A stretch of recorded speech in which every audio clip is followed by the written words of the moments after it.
ಇಲ್ಲ ಸರ್, ನಮ್ಮದು ಪಕ್ಷದ ಒಳಗಡೆ ಮುಖ್ಯಮಂತ್ರಿಗಳು ಶಾಸಕರು ಸಮಸ್ಯೆ ಇರ್ತವೆ. ಅವೆಲ್ಲವನ್ನು ಕೂಡ 4 ಗೋಡೆ ಮಧ್ಯೆ ಕೂತು ನಮ್ಮ ಜಿಲ್ಲೆ ಏನಾಗಬೇಕು, ಹ್ಯಾಕೆ ಕೊಡಲಿಲ್ಲ ಅದೆಲ್ಲ ಕೂಡ ಚರ್ಚೆ ಆಗಿಲ್ಲ. ಚರ್ಚೆ ಆಗೋ ತನಕ ಹೆಚ್ಚಿಗೆ ನಾವು ಭಾಗವಹಿಸೋದು ಬೇಡ ಅಂತ ತೀರ್ಮಾನ ಅಷ್ಟೇ. ಸಲ ಏನಿಲ್ಲ. ಸೌಜನ್ಯಕ್ಕೂ ಕೂಡ CM ಅವರು ತಮ್ಮನ್ನು ಕರೆದು ಮಾತಾಡ್ಬೋದಾಗಿತ್ತು ಅಂತ ಸೀನಿಯರ್ MLA ಅವರಾಗಿ ಅದು ಮಾಡಿ ಅದನ್ನು ಸಿಟ್ಟಿದೆ ನಿಮಗೆ? ಸಿಟ್ಟಂತಲ್ಲ, ಆಲ್ರೆಡಿ ನನಗೆ ಅವರ ಬಂದು ನನ್ನನ್ನು ಮಾತಾಡಿಸಿದ್ರು.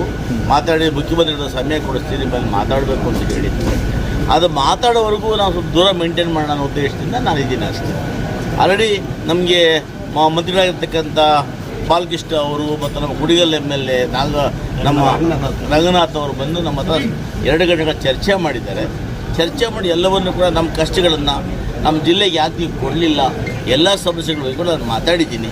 ಅವರೆಲ್ಲ ಕೂಡ CM ಒಟ್ಟಿಗೆ ನಾವು ಒಂಟುವನ್ನು ಕೂರಿಸಿ ಮಾತಾಡಿ ಜಿಲ್ಲೆ ಆಯ್ತು ಅನ್ಯಾಯವನ್ನು ಸರಿಪಡಿಸಿ ಮಾತು ಕೊಟ್ಟಿದ್ದಾರೆ. ಅಲ್ಲಿ ತನಕ ಕೂಡ ನಾವು ರಿಸರ್ಚ್ ಮೇಂಟೈನ್ ಮಾಡೋಣ ಅಂತೇಳಿ ಮಾಡ್ತಾಯಿದ್ದೀವಿ. ಗೊತ್ತಲ್ಲಪ್ಪ, ಬಲಿ ಚೂರಿ ಆಗ್ತದೆ. ನಾವೇ ಹೊಗಳಿದ್ರಲ್ಲ ಮುಖ್ಯಮಂತ್ರಿಗಳಲ್ಲಿ, ಈ ಜಿಲ್ಲೆಯ ಪ್ರಮುಖರು ಈ ಜಿಲ್ಲೆಯಲ್ಲಿ ಹೇಳ್ಬೇಕು ಹೊಗಳಿದ್ರಲ್ಲ, ಇನ್ಯಾರು ಹೇಳಬೇಕು? ಅದು ಅಲ್ಲಿ ಅವರೇ ಹೊಗಳಿದ್ರಲ್ಲ, ಈ ಜಿಲ್ಲೆಯ ಅವಿಭಾಜ್ಯ ಸಂಬಂಧ ಇದೆ ಅಂತ. ಇವತ್ತು ಹೇಳ್ತೀನಿ, ಬಲಗೈ ಸಮುದಾಯದವರು 7 ಬಾರಿ ಓಟ್ ಹಾಕಿಲ್ಲ ಅಂದರೆ ನೀವು ಎಲ್ಲಿ ಗೆಲ್ತಾ ಇದ್ರಿ ಸ್ವಾಮಿ?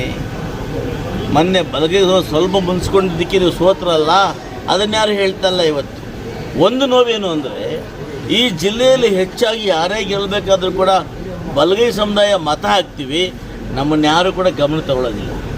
ಯಾರು ಮತ ಹಾಕಲ್ವೋ ಅವ್ರಿಗೆ ಭಾಳ ಪ್ರಿಫರೆನ್ಸ್ ಕೊಡ್ತಾರೆ. ಯಾರು ಕಾಂಗ್ರೆಸ್ ಮತ ಹಾಕಲ್ವೋ ಅವ್ರಿಗೆ ಭಾಳ ಪ್ರಿಫರೆನ್ಸು.